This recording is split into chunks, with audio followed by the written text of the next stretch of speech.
to post whatever you want on social media, but that doesn't always mean you should do it. An Albuquerque business owner is facing a lot of backlash tonight after an anti-Semitic rant showed up on his social media page, and a lot of people saw it. Someone screenshotted it, posted it to Reddit. Cassie Nelson talked to that guy today. So, Cassie, what did he have to say about all this? Well, the post is upsetting. It showed up on Michael Palumbo's page. He's the owner of V-Roast Bistro in Nob Hill. He deleted it, but a little too late. And now he says it's hurting his business, and he claims he didn't write it. Once something is out on social media, there's no getting rid of it. It really got out of hand. Michael Palumbo is learning that the hard way. He owns V-Roast Bistro in Nob Hill. A friend of mine called and let me know something that people were slandering the business and myself online. That's because this post showed up on his Facebook page. It's about his landlord, who is apparently Jewish and is increasing rent while neglecting the apartment complex. It asks a question: why is it so often a Jew is behind the suffering of others? And wraps up with a bombshell: Jewish people are animals that deserve everything that has happened to them. Palumbo deleted it, but not before it was posted to Reddit, where it's now been seen by hundreds of people. While it was on his page, Palumbo wants people to know he didn't write it, and it contradicts what he stands for. All I can say is it wasn't me. It was a hack. Somebody very vindictive, obviously. He did post something this morning. My life was hacked yesterday. I apologize to anyone hurt. If you go back on that Facebook page, it shows he's not shy about his political opinions. And he does have opinions about Israel. I haven't spoken out against Jews, but I've spoken out against Israel and their occupation of Palestine. He says he has no idea who would hack him, but he has an idea why. I'm anti-Trump and vegan, so there's a lot of reasons to hate me. Palumbo says his business ratings on Google and Facebook have gone down since that rant was posted.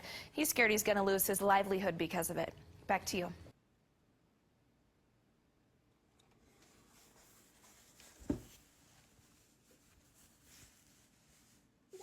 So, my biggest regret to that is I was a coward. I was cowardly in not standing by what I posted.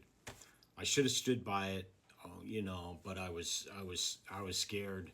I had a lot to lose, and I was being attacked, and I tried to backstep. That and be like, oh, I was hacked, and I didn't post that, Wow. I look back on that, and I'm like, what a fucking coward I was. I was a fucking coward. All right. And,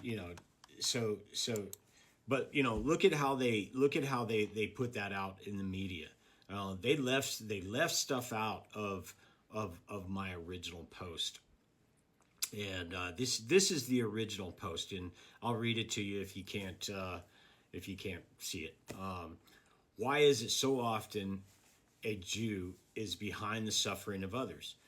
Just found out after complaining about the neglect and degradation of our apartment while our rent continues to increase is a rich Jewish family.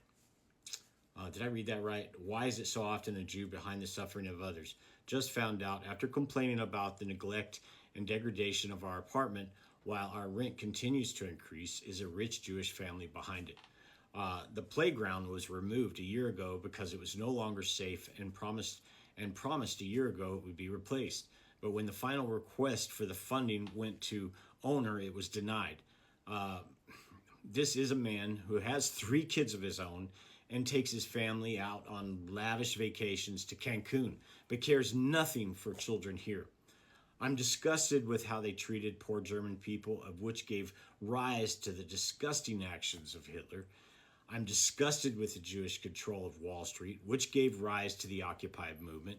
I'm disgusted with America's support for Jews while they kill children in the West, on the West Bank.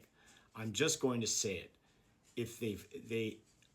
I'm just going to say it. They are fucking animals that deserve everything that has happened to them and don't deserve our sorrow for what has happened to them. Wow. That was in 2019, And it wasn't just my landlord that inspired that post. It was the fact that I was watching videos coming in from the West Bank and Gaza, where IDF was shooting the kneecaps out of Palestinian fathers, so they couldn't support their families. I mean, there was a lot more going on that inspired that post, but that post cost me everything. They took my business, they took my home, they even tried to destroy my marriage. And wow,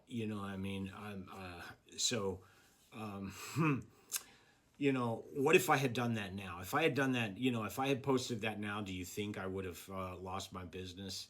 I don't know. I'm seeing a whole lot worse online, that people are saying. But I was a business owner, So my influence in the community, I had clout, So they came after me. The Zio community came after me. The media came after me. I mean, they even put me on the Hill in New York. That's a major syndication. But anyway, one of the reasons I'm trying to write my book and do the things I'm doing here on TikTok is to kind of make up for that, and to try and get my life back. I never recovered from that. Okay. Life has been a struggle from that point on. Losing everything. I worked so hard for that. I had that coffee shop for 7 years. I had built it up from nothing. I mean, from the ground up. I started with nothing and built that up to a successful business. And that one Facebook post, I lost everything. So I'm asking, if you guys want to help me get back my life, and help me seek retribution, I've put a GoFundMe link on my profile to support my book. Okay, now my book is really a biography. Okay, and it starts with my childhood, where I was severely abused, mentally abused, emotionally abused, sexually abused, to drug addiction, to prison, to getting my life together, and then having it all taken away with that Facebook post right there. All right. So if you guys, if this video could go viral, and people would like to support my rise back up, I would much appreciate it. All right. And it doesn't take much. GoFundMe is legit. $5, $10, $1. I don't know. I don't know how little you can donate. But I'm asking, for your help, for me to get my life back. Okay, and that's I know it's asking a lot. But I love you. Follow and share and comment. And free Palestine from the river to the sea. Ever since then, I have, I've continued to speak up, speak out. You can look back. I've never stopped. I've never stopped speaking up for Palestine.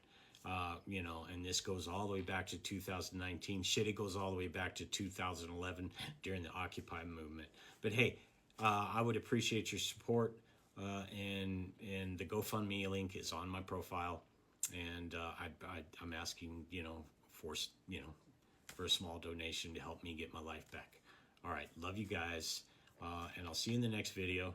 And free Palestine from river to the sea, because we're not free until Palestine is free. Free Palestine, free the world. God bless.